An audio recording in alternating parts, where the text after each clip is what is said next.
Neurriz eta errimaz kantatzea hitza, horra hor zer kirol mota den bertsolaritza.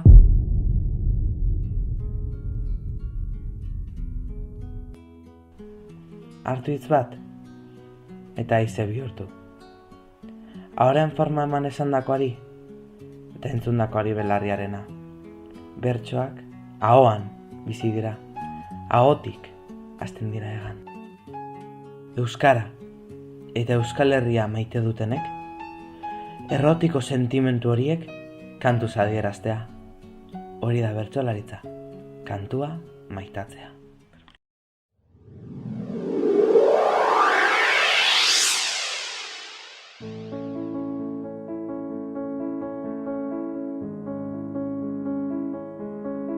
Gaur egun ezagutzen dugun bat-bateko bertsolaritzaren laginik zaharrena 19. mendea hasierakoa bada ere, pentsa liteke ahozkotasunak historia aurrean duela jatorria.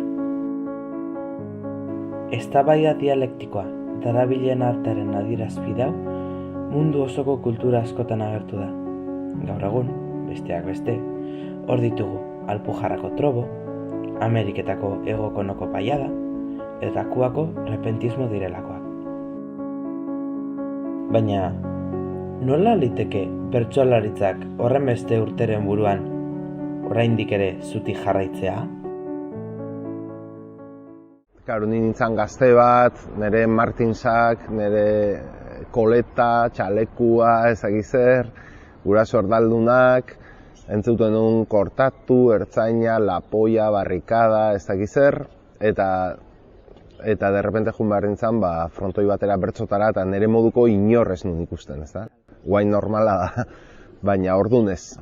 Gurasuak bertsosalia bazian, seme alabak ere izan zitezken. Eta hori izan normalena. Baina bertsoskolak sortu zianetik, herritan, hiritan eta auzotan, eta Zumaia gainera izan zala lehenbizikotako bertsoskola sortu zana, Juanito Dornosoro, Manuel Marigarate eta jende horrekin, orduan nere moduko jendiak ere bazun aukera bertso mundura iristeko, ez da? Eta orduan gaur egun esan laike ondo sendotutako sare bat dela, eta bueno, hor dagoela arrobi bat, ez bakarrik bertsolaritzana, nik esango nuke euskal kultura osuarentzat arrobi bat dela, ez da? Edozein egin dezake bertsotan. Eta hori da bertsolaritzan esentzia ere, ez da, jolas bat da. Edozein tabernatan iten du jendia bertsotan, edozein parrandatan, kuadrillako afaritan, kalian, ze edozeinen eskura daun jolas bat da. Eta gero zer da zaila, hori ondo edo oso ondo egitea. Kantu bat jakitia bezala eta kantu horri letra galdatzia. Hori behar dana, ez? Beti dakigu zerrekin bukatuko dugun. Jendiak ez daki inoiz, bertsua nola bukatuko dan, baina zuk hasieratik dakizu.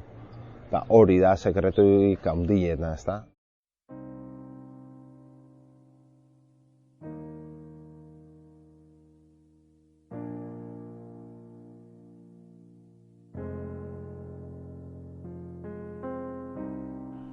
Norbera munduarena den neurrian, norberarena omen da mundua ere. Eta mugimendu bakoitzak ondokari eragingo dio. Norbere baitan gertatzen denak, azal omen dezake inguruan gertatzen dena ere. Eta aldiro aldatzen den munduari, aldiro aldatzen den gorputz batetik kantatuko dio bertsolariak.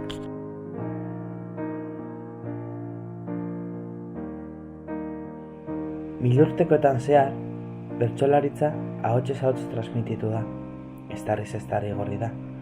Hauxe izan da beronen biziraupenerako gakoa, euskal ahozkotasunaren garrantzia. Baina gaur egun, beste fenomeno batek mantentzen du bertsolaritzaren itxasontzia hor gainean, bertso eskola.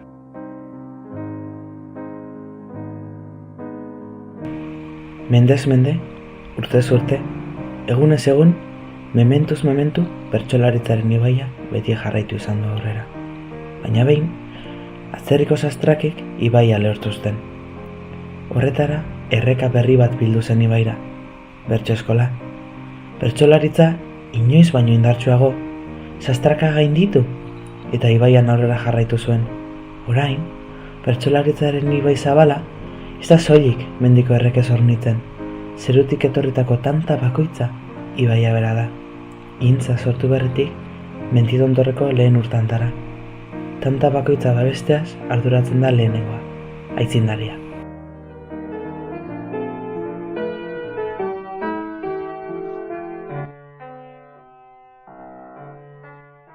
Eta niri tokatu zitzaidan, Zumaia etorrita segituan, ikastola sortzen parte hartzea. Eta hango irakasle batek esan zian, Juanito, zergatik eztek musika eta euskal kantuak eta erakusten hasten ikastolan.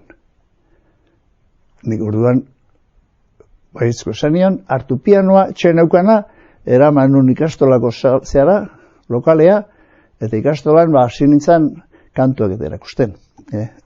Amuriza bildu zan, Imano Lazkano etorri zan, ikastolako federaziokoak, nire tartean nintzen, Egoi Barko ez dakizein, eta nahi enkargo eman ziaten, ea zergatik ez nuen egiten, umei ikastolan bersoak erakusteko, antologia gisako bat. Berso zaharrak, bersolari honenak, eta hortan hasi. Orduan, enkargo hori nik hartu nuenetik, gauta egun, hasi nintzen besterik gabe, bersolaritza lotzen. Geroztikan, gezen ez nik gelditu, doinuak kaseteen entzuten dituela, liburu guztiak aztertu ditut, eta hor sartu nintzen, doinuen lanean, doinua biltzen. Eta hortxe joan da hasi nire bizitza. Zumaiako berso ikastola, zian materiala egiten ikastolentzat, eta gero horrekin lotuta baita ere doinutegia, doinua bildu. Berso zale elkarteak jokatu oso burutsu, independiente, inon zean erori gabe, eta kulturaren zerbitzuan orduan garantzia handia emango nikoenik bersozale elkarte honi. Txapelketak sortzen, Xenpelar Dokumentazio Zentroa, transmisioa bultzatzen, dana, pixka bat, zean bere garantzi izugarria. Gaurko bersolarientzat eta hortxe jasotzen dute, dana eskura daukate, bai doinuak, bai besteak grabazioak, ikertu nahi duen antzatere, bai, doinu ikertu nahi dituen antzatere, eta gaur egunean, kultura aldetikan, ikuste dut, euskal kulturan, organizatu dago bezala, arrotasun guztiak ikasi eredu dela, beste zail guztietarako. Eta Jon Maia, nek esan txikitan, ez duen uste, gerora, ikuste dut, asko, berari zorzei hori.